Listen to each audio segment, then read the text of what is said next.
So my name is Ketaki. I lead PR and communications and media for the International Cricket Council.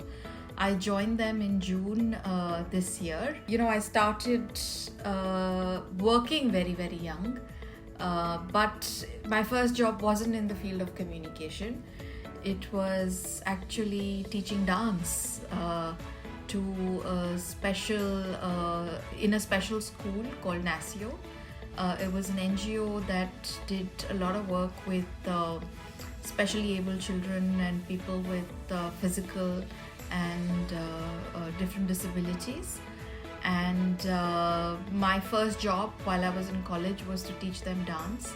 And because I was dancing and I was so used to the arts and being on stage and having an audience and expressing myself, I thought maybe I could pursue a career in communication. And just at that time, the Mumbai University had announced a course in mass media, a bachelor's course in mass media. And I decided to sort of pursue it in graduation. And just after graduation, I thought I should continue studying and do at least a PG. I enrolled in the Xavier's Institute of Communications and did at that time the courses at XIC were run in the evenings between 6 and 9. And I thought when I was studying advertising, I thought advertising is great, but I found it at the surface very frivolous at that time. I felt like, okay, we have to create a campaign to sell a product. I wanted to do something more meaningful, but I wasn't really on the other spectrum of journalism, trying to change the world, etc. But I wanted to find the middle ground, and I thought PR and corporate communications, which is a slightly more middle of the spectrum kind of ground, where you don't blatantly sell a product, but you try to create a perception around a product or a service so that people talk about it and eventually it becomes sellable or whatever, a concept. And I thought that was really interesting.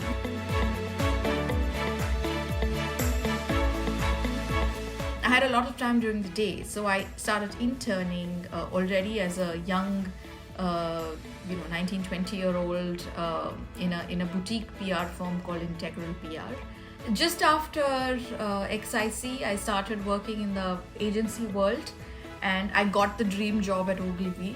We could work 80 hours a week, and I was working in a boutique agency called Media Reach, which did a lot of ethnic marketing for people of South Asian and ethnic minorities in the UK. Back to India after the London stint because my work permit got rejected. It was in the middle of the Euro crisis and they weren't offering those many work permits at that time. So I garnered my experience and packed my bags and left. And the good thing was that the people that I was working with in India before I had left were also moving jobs and said, oh, we have a job for you. And I was very lucky that I got a job to come back to because I had to pay the student loan.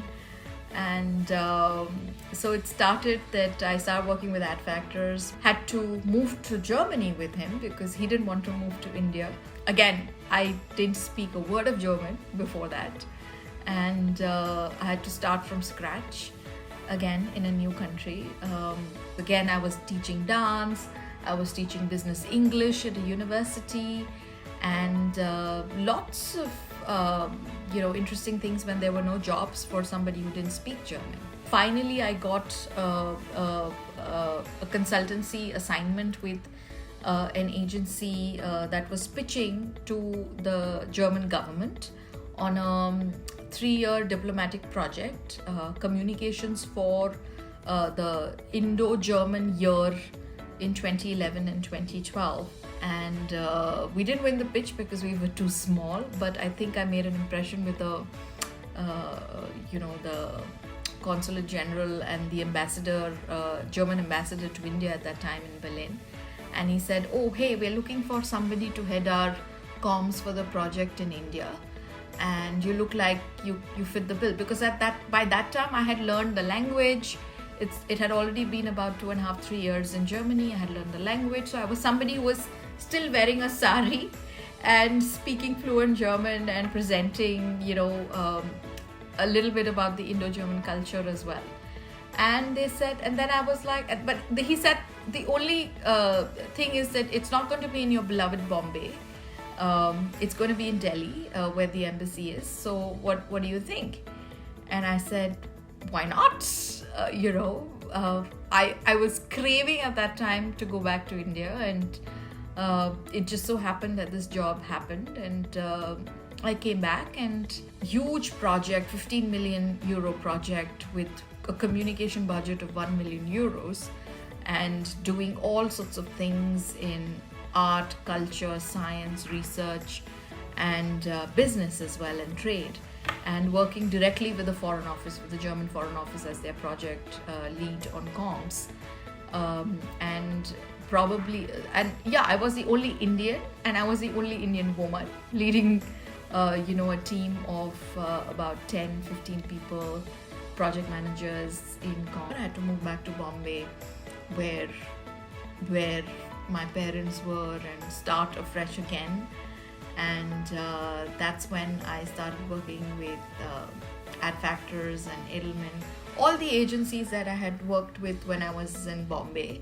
After working with them for a while, I got the offer from Star Sports. Star Sports was looking for somebody to lead their PR and comms team, and I thought, why not apply for it? So I didn't think that I would get that job, but I did, because I've always, apart from my passion for the arts and the performing arts, I have always been a sports fan. And they were all surprised that somebody like this, wearing a sari and looking very traditional, could actually understand cricket or tennis or football or even kabaddi for that matter. And when I joined them, they were looking for somebody to sort of lead their kabaddi program as well as cricket. And those 3 years at Star and Star Sports were a life-changing experience again, just like the German project experience, and they taught me so much.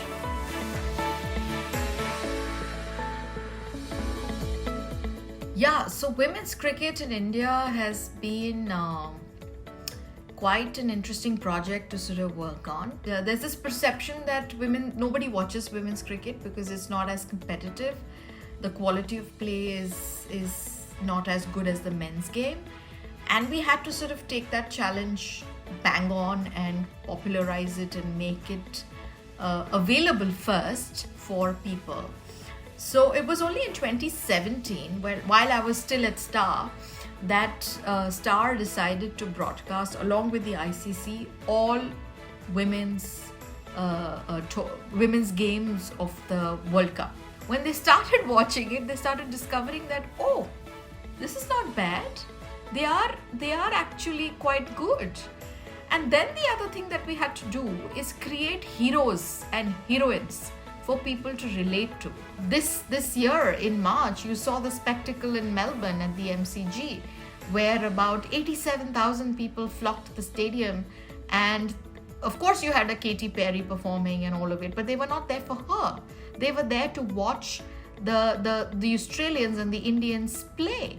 And the Indian team that actually went to play in Australia is one of our youngest team ever.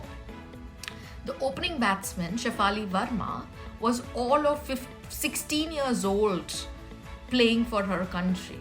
And, of course, Harmanpreet is 30, but the average age of the team, the other amazing batsman, Jemima Rodrigues, is about 19 years old. That's the kind of age group for our women who are playing T20 cricket right now. I remember reading a lot of reports where they called Shefali Verma like the Virendra Sehwag, and I was like, why are you calling her Virendra Sehwag? She's Shefali Verma. Virendra Sehwag was not 16 years old and playing the World Cup in a foreign country. Shefali Verma has her own journey. she's Shefali Verma. She plays like Shefali Verma with that kind of confidence. And it takes a lot, maybe a person like me who's slightly aggressive, to drill that into people's heads, inspire a generation of girls, young girls and boys to pick up the bat and ball and think that you can do this.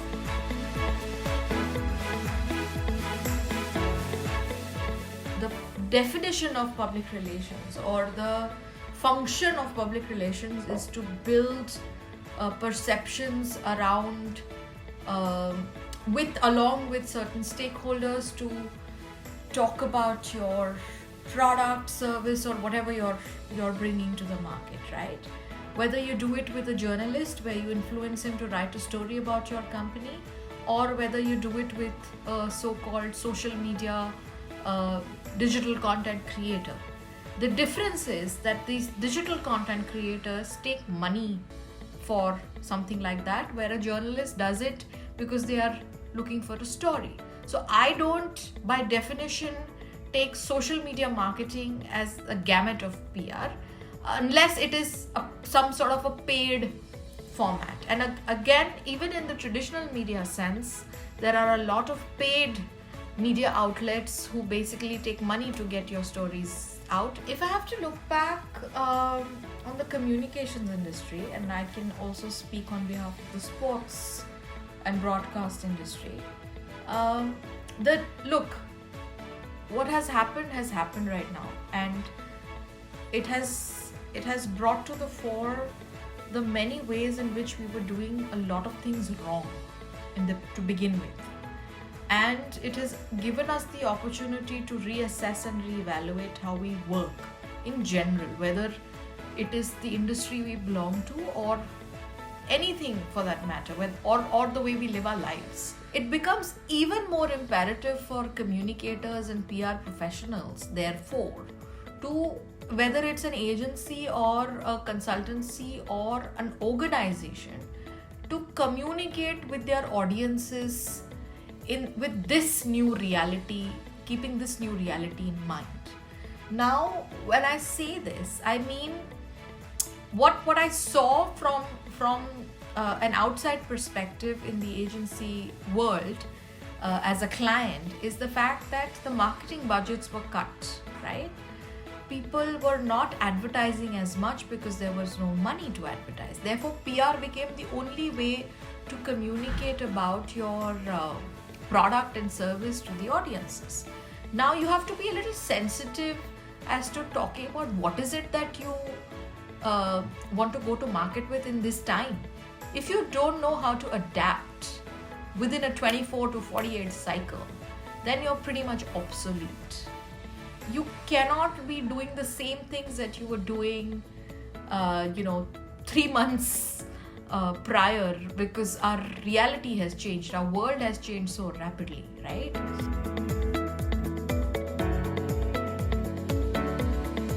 If you are financially independent and if you are able to earn your bread, it doesn't matter if you are doing that alone or with a partner.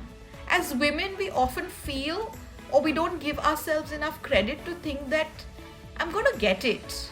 We almost always assume that, they're going to go to somebody else because it's a global role. Maybe they found somebody and, why would they hire me?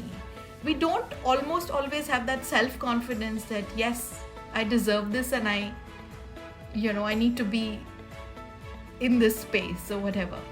The thing about anything in life, people make perceptions about things that they don't know, because there is this ambiguity around what it may be, and they hear it from others and somebody says something, and there is a lot of resistance just bases people's perception on something.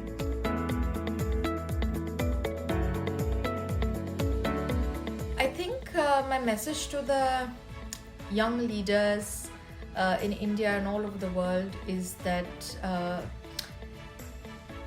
go and dream and make your dreams come true, but never forget where you began. it is very important to stay grounded. So if you've been mentored by people who have helped you in your career, always remember that it's when you reach that level of leadership where you feel like you've arrived, it is time to actually then pay it forward and find somebody to mentor and groom so that they come forward and become leaders of tomorrow. The other message I want to give people who are starting off, not just as leaders but as managers and mid-level executive, etc., is that remember that your education degree is only one of the piece of papers in your file, but the experiences that you gather throughout, whether it is at your workplace, whether it is in your personal life, or whether it is, are not something that you can showcase in your CV or your education file. Those are things that are hidden deep in your heart and your brain, and those are things that come in handy when you are put in very difficult situations.